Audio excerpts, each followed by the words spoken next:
Bueno, pues nada, en la actividad que he preparado como tarea final, relativa a la asignatura de matemáticas dinámicas en la parte de la Universidad de Almería, pues esencialmente lo que he pretendido, o mi idea era tratar de mezclar algún concepto que fuese dinámico, o que se pudiese trabajar de manera interactiva con GeoGebra y que involucrase algo de teoría, ¿no?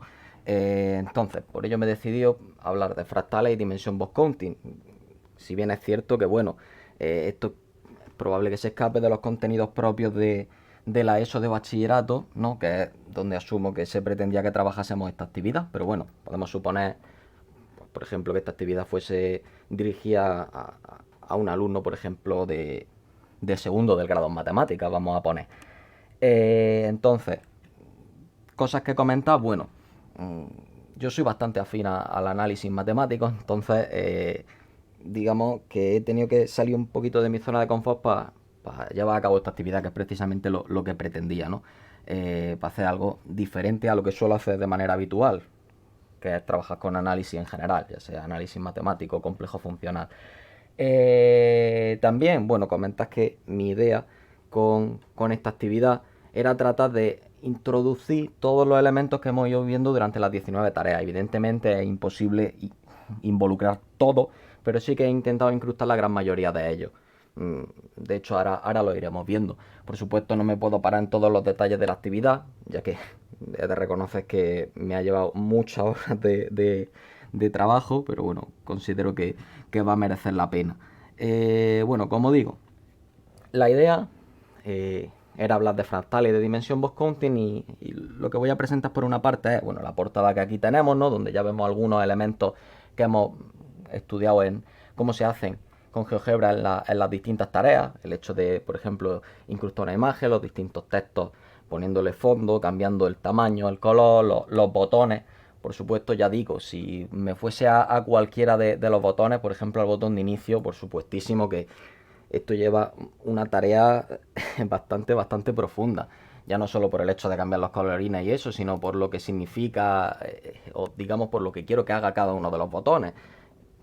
Aunque no tenga aquí abierta la vista algebraica, para que, digamos, de cara a mostrar todo lo que he hecho con la actividad pueda verse mejor, como esta actividad luego la voy a entregar, se puede ver la vista algebraica perfectamente y se verá que la cantidad de elementos que he tenido que introducir, porque los fractales que después voy a presentar lo he construido, digamos, a mano con GeoGebra, utilizando distintas técnicas, o bien implementando una nueva herramienta o a través de deslizadores, ya digo, ahora lo veremos, pero vamos que todos los botones tienen su programa de guión, su scripting, y considero que está bastante pulido para lo que es una tarea final.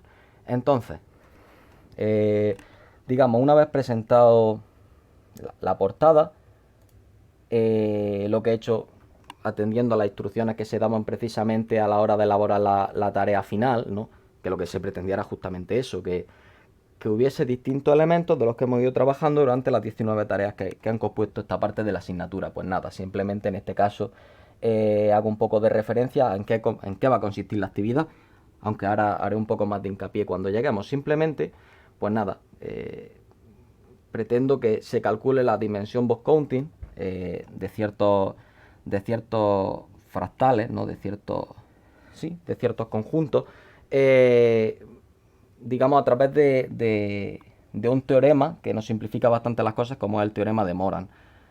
Ahora después los conceptos preliminares lo presentaré, pero bueno, esencialmente decir que el teorema de Moran son pocos los casos en los que se puede usar porque tenemos que poseer el sistema de funciones iteradas, que no siempre lo vamos a tener por supuesto, y también tenemos que conocer lo que ahora veremos que se llaman factores de contracción.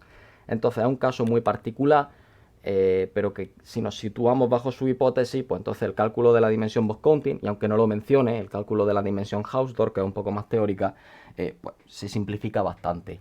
Luego, bueno, de cara a que fuese una actividad relacionada con, pues ya digo, alumnos de segundo del grado en matemáticas de la Universidad de Almería, sin ir más lejos, pues nada, algunas instrucciones en relación a que no se copien o la apreciación de que, bueno, pues todos los fractales que se presentan me han llevado su trabajo.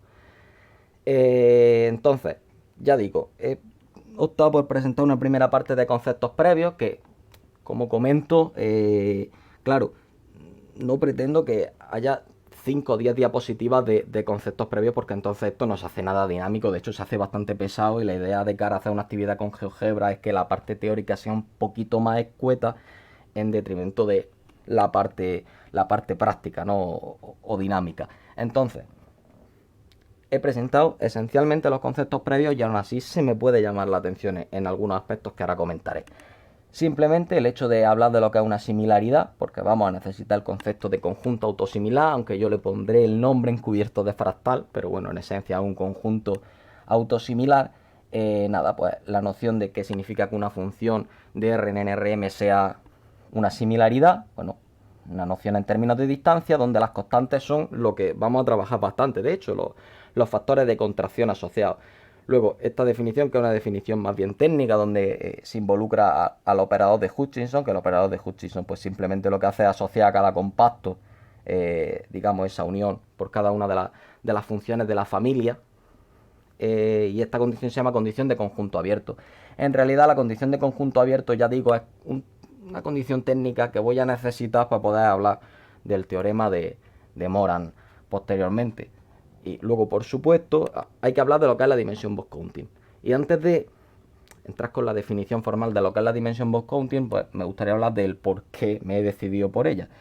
Hace ya unos años yo cursé la asignatura optativa de fractal y caos, me parece que se llamaba, donde trabajábamos todas estas cuestiones, y la verdad es que me pareció bastante interesante. Y de hecho, cuando se dijo de llevar a cabo una tarea final, pues consideré que la dimensión Vos-Counting, desde el punto de vista práctico, era lo suficientemente interesante como para poder llevarla a cabo en una actividad, si ya digo, la relacionamos con el teorema de Moran, que es el que nos facilita las cosas, porque la dimensión Vos-Counting, de hecho, si no tuviesen la definición genérica, que aquí en realidad está reducida, porque bueno, estoy diciendo que la dimensión Vos-Counting de un conjunto F se puede calcular, digamos, vamos a hablar en términos de cajas, no en términos de mallas, que es como se suele hablar usualmente, aunque bueno, también se podría hacer en términos de bolas. Lo que estaríamos diciendo en relación a esta definición es que bueno, la dimensión Vos-Counting de un conjunto F sería algo así como una especie de ponderación cuando hago el lado de la caja, que sería delta, muy pequeñito, de el logaritmo del número de cajas, el número de cuadraditos de la malla que me recubren ese conjunto, entre evidentemente el menos, porque el logaritmo, pues, digamos, el delta va a ser muy pequeño, el logaritmo va a ser negativo, el delta haría representación de, como digo, el lado del cuadrado de la malla, por así decirlo. Entonces, es precisamente esa especie de ponderación. Claro, como digo, esta es una versión bastante reducida, porque para poder hablar de dimensión Vos-Counting tendría que poder garantizar primero que existe la dimensión Vos-Counting inferior, la dimensión Vos-Counting superior, que se da en términos del límite inferior y del límite superior, pero bueno, asumiendo que existen, y ya digo, tampoco pretendo introducir una salvajada de conceptos previos, sino simplemente ir un poco al grano con esta actividad, pues bueno, se da directamente la definición de dimensión Vos-Counting de un conjunto F en términos del límite, donde lo que hay que tener simplemente en cuenta es que, bueno, ese número de conjuntos, como digo aquí, de diámetro a lo sumo delta, pues para nosotros en realidad, como vamos a trabajar en términos de cuadraditos de una malla, y delta pues el lado de esos cuadrados. Y luego el teorema de Moran, que ya digo es esencialmente el que vamos a utilizar para dar respuesta a las distintas cuestiones que después planteo. El teorema de Moran, junto con sus correspondientes hipótesis, esencialmente que tengamos, bueno, pues en este caso M similaridades, ¿no?, sobre Rn, con sus correspondientes factores de contracción asociados, por supuesto, y como ya decía antes, esta condición técnica de que se verifique la condición de conjunto abierto. Bueno, si cae el fractal asociado, en realidad, bueno, sería el conjunto autosimilar, ¿no? Pues entonces lo que nos garantiza este teorema es que la dimensión Vos-Counting, y ya digo, esto está un poco reducido, pero en realidad la dimensión Hausdorff también se puede obtener como la solución de esta ecuación que aquí abajo tenemos. Entonces, ¿en qué va a consistir la tarea esencialmente? Y ya paso a ello. Pues, por una parte, nos tenéis esos factores de contracción cuando tengamos el sistema de funciones iteradas, ya digo, factores de contracción que se puedan ver a ojo, que haciendo un poquito de cuentas puedan extraerse.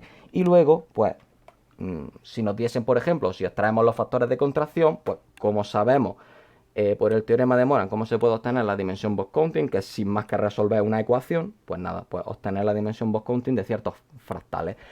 Entonces, antes de referirme a la primera de las preguntas, bueno, pues hablar del triángulo de Sierpinski, ¿no? Que como digo, lo he construido yo, o sea, lo que he hecho esencialmente, y lo comento, aunque ya digo, si se abriese la vista algebraica, se ve en lo que he trabajado.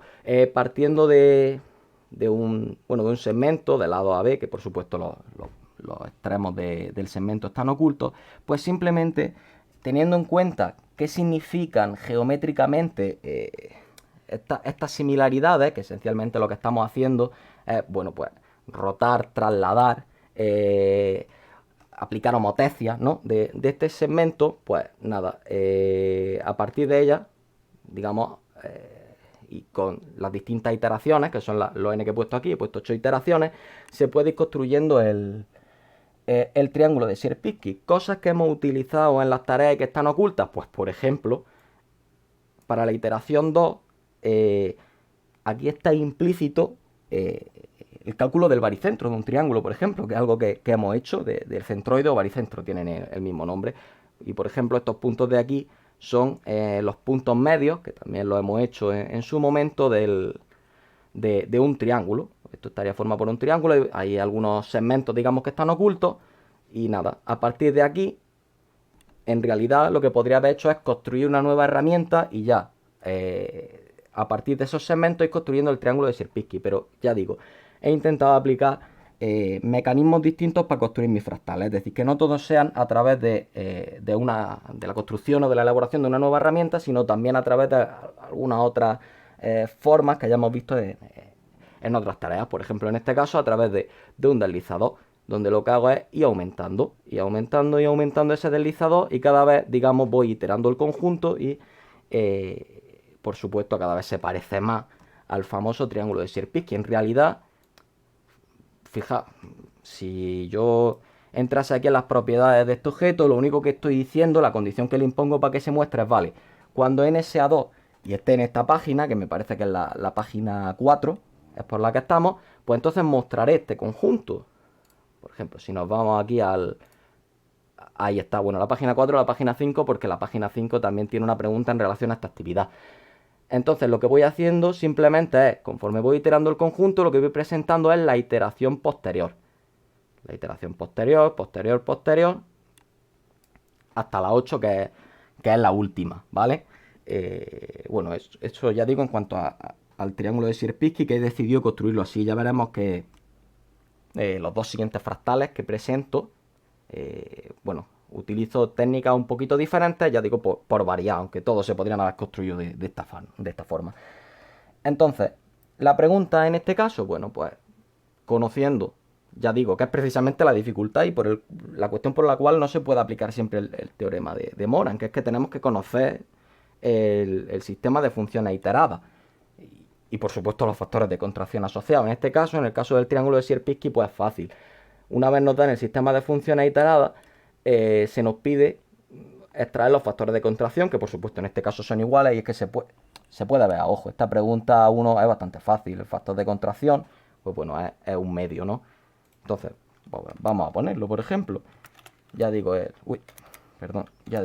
sería un medio, y como siempre el botón de guardar, que lo que hace sería llevarnos la respuesta que introducimos en esta casilla de entrada a una variable que si abriésemos la vista algebraica la podríamos ver, que le he llamado respuesta 1, y lo que hace es precisamente guardarnos ahí esa respuesta. Bueno, pues una vez guardada nos podemos ir a la siguiente cuestión, que nos dice que haciendo uso del teorema de Moran, pues calculamos la dimensión Box-Counting del triángulo de Sierpinski. Con esta información se podría sacar, porque claro, si hemos estado atentos a lo que hemos visto en los conceptos previos, lo único que sabemos es que tenemos que resolver la ecuación, que en este caso sería sería la suma de las constantes de contracción a la S, donde S es la variable, igual a 1. Esa es precisamente la dimensión Box-Counting, nada. O sea que lo que habría que resolver en este caso, como todos los factores de contracción son un medio y tenemos 3 factores de contracción, pues lo que habría que resolver sería la ecuación 3 por un medio a la S igual a 1, ¿vale? ¿Que el alumno no es capaz de identificar qué es lo que hay que resolver? Pues precisamente acudiendo a una técnica similar a la que hacíamos en la tarea 13, que precisamente se pedía explícitamente que se incluyese algo así, pues se puede dar una pista. Se puede dar una pista donde se diga que la dimensión Box-Counting de este fractal pues se puede obtener precisamente, ya como decíamos, como la solución de esta ecuación. Perfecto, pues aquí ya de hecho lo estamos dejando en bandeja porque no hay más que despejar el 3, aplicar logaritmos neperianos y bueno, pues el resultado de esto, voy a cortar la pista, el resultado de esto, pues vamos a ponerlo, saldría logaritmo de 3, ¿no? Entre logaritmos de 2 si no he despejado mal. Vale, bueno, pues nada, pues guardamos la respuesta. Y la siguiente cuestión ya, digamos, cambia el fractal. Y cambia el fractal y además cambia la forma en la que construyó este fractal. ¿Qué es lo que he hecho aquí? Bueno, esta es la curva de Koch, ¿no? Básicamente, el fractal de la curva de Koch. Y lo que he hecho ha sido, ahora sí, como se puede ver aquí, construir una herramienta en relación al fractal de Koch.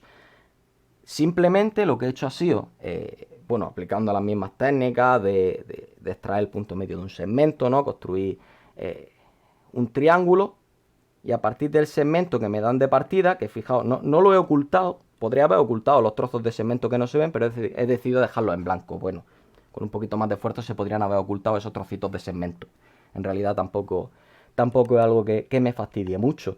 Bueno, pues si tengo ese segmento, simplemente lo que haría en la primera iteración es construir este primer triángulo grande y a partir de él ya, como la herramienta lo he construido a partir de los extremos del segmento, pues nada, pues sin más que seleccionar los extremos de ese segmento, pues me va a ir construyendo ese triangulito. Entonces voy, pues por ejemplo, aquí, en este de aquí, pues nada, pues lo que haría aquí sería seleccionar este extremo y me construiría aquí en medio el correspondiente triángulo y así voy generando esa curva de Koch. Ya digo, hago tantas iteraciones como considero oportuno. Sería otra forma de definir este fractal sin utilizar un deslizador. Bueno, pues perfecto.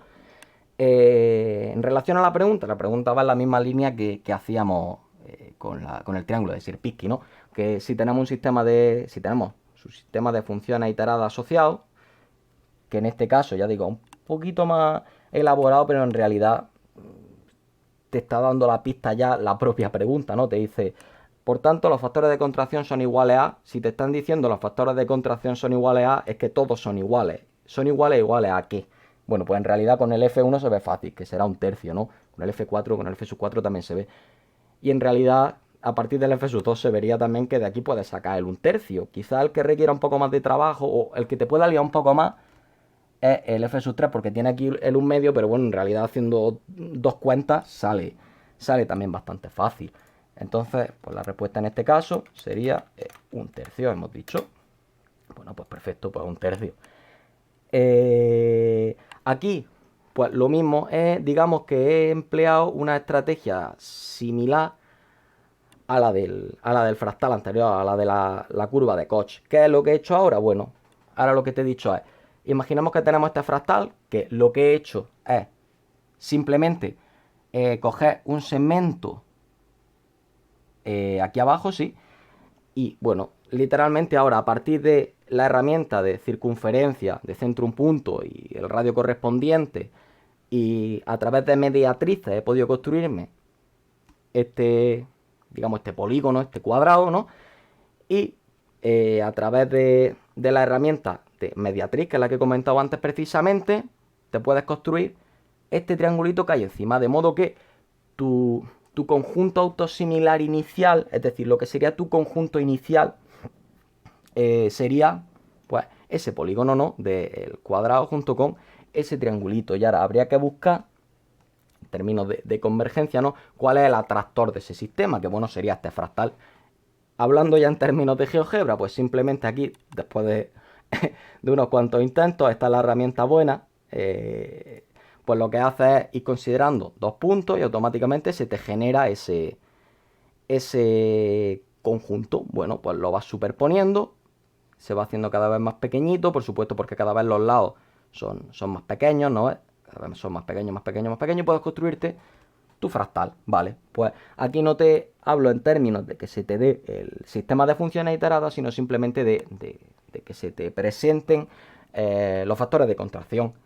Bueno, perfecto. Se te está diciendo que los factores de contracción en este caso son los dos primeros un medio y el tercero es un tercio. Y a partir de ahí, aplicando el teorema de Moran, tendrías que calcular la dimensión Voscountin. Es decir, en este caso, la ecuación que habría que resolvernos sería de la forma 2 veces un medio a la s, ¿no? Más un tercio a la s, igual a 1, claro. ¿Qué pasa con esa ecuación? Bueno, esa ecuación resolverla a mano, pues no hay método, digamos, para resolverla a mano. Entonces, si uno es avispado, no va a necesitar de la pista. Pero si no lo es, pues sin más que darle a la pista, pues como cabía esperar, para resolver este tipo de ecuaciones hay que hacer uso, o bueno, pueden hacerse uso de cualquier método que se conozca en tanto a que tenga convergencia, en tanto a que converja a la solución que buscamos.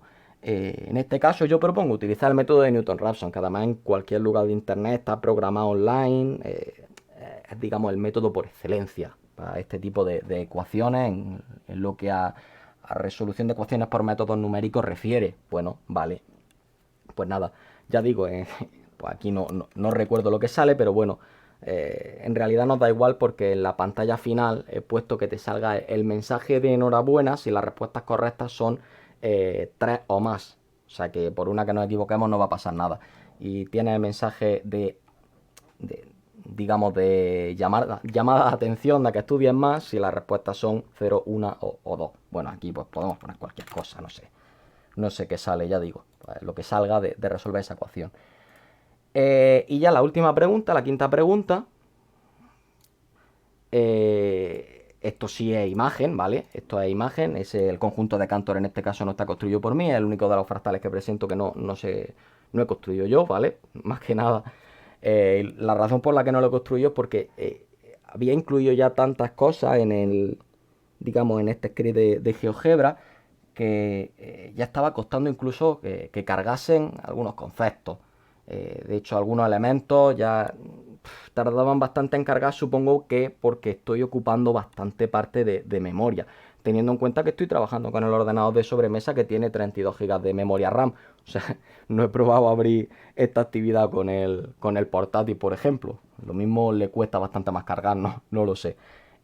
Nada, esta pregunta, más bien, ya la quinta pregunta, por salir un poco del tópico de hacer las mismas cuentas, pues lo que he hecho es proponer como una especie de pregunta de investigación, que en realidad se encuentra bastante fácil, que es simplemente buscar el sistema de funciones iteradas correspondiente al conjunto de Cantor, ¿no? Y se puede ver muy fácil, de hecho, este sistema de funciones iteradas está compuesto solamente por dos funciones, y de hecho en las dos se extrae directamente que los factores de contracción, tanto el C 1 como el C 2 son un tercio. Bueno, pues maravilloso, un tercio, pues nada, una pregunta en la que hay que buscar un poquito más, en la que hay que buscarse un poco la vida, pues nada, pues simplemente ya digo, sale un tercio, pues se guarda y podemos irnos a finalizar. Y esta vez tú, la pregunta la pregunta 4, pues no la he acertado, evidentemente, no esperaba acertarla, pero nada, pues tenemos 4 de 5 preguntas correctas y ya digo, si el número de respuestas correctas es mayor o igual que 3, que eso lo podemos ver ahora, pues sale un mensaje de enhorabuena, ¿no? Que yo que soy bastante fan de todo este mundo de la Fórmula 1, pues nada, pues tú eres el Fernando Alonso de los fractales. Como ya he comentado antes, si las respuestas correctas fuesen 0, 1 o 2, pues simplemente lo que te dice es que hay que estudiar más. Bueno, en cuanto a cuestiones técnicas, antes de cerrar este vídeo, no sé cuánto llevo de grabación, pero bueno, no pasa nada. Como lo voy a subir a YouTube, tampoco creo que importe mucho la duración y el peso. Cosas técnicas, digamos, bueno, pues simplemente los botones están confeccionados igual que lo hemos hecho en las actividades de clase. Es decir, fijaos que es cuando le doy al botón finalizar, cuando se hace el recuento de las preguntas, bueno, de las respuestas correctas que he dado a las preguntas que anteriormente se presentan. Bueno, claro, aquí estoy viendo que en la pregunta 4 la respuesta era 1,3646. Vale, pues ya está, perfecto. Y que de hecho hay una cosa que quiero comentar, y es que si yo me fuese, y esto está exactamente igual que estaba ya digo, en una de las tareas que hicimos, lo he programado de tal forma que al inicio, a la página de inicio, solo se puede, a la primera página solo se puede acceder a través del botón inicio. Es decir, una vez estoy en la página 2, no tengo forma de volver a la anterior a no ser que le dé al inicio. Y lo mismo pasa con con el botón de finalizar. Es decir, una vez llega a la página 8, el botón siguiente para ahí. Y no puedo avanzar a la página finalizar a menos que no le dé precisamente al botón finalizar. Y guardar, pues ya digo, no sé si le he dado durante la grabación a lo que hace el botón guardar, pero esencialmente es lo que he dicho. Lo que hace es salvar la correspondiente respuesta, ¿no ves? En la variable asociada que está escondida en la vista algebraica, pues correspondiente. O sea que esta es mi propuesta de actividad con GeoGebra. Ya digo, me ha llevado bastante tiempo, que considero que merece la pena, ya que me ha quedado bastante bonita, o al menos a mí me ha gustado mucho cómo ha quedado. He intentado involucrar la gran parte de herramientas fundamentales que hemos utilizado durante las tareas. Creo que, ya digo, la he implementado de buena manera. Incluso he utilizado cosas como el creador de herramientas, que fue de lo último que vimos. Así que nada, espero que sea del agrado de esta actividad. He intentado salir un poco de lo convencional o hacer algo un poco diferente, aunque ello implique subir un poquito el nivel. Pero bueno, yo creo que es bastante divertido. Así que lo vamos a dejar por aquí.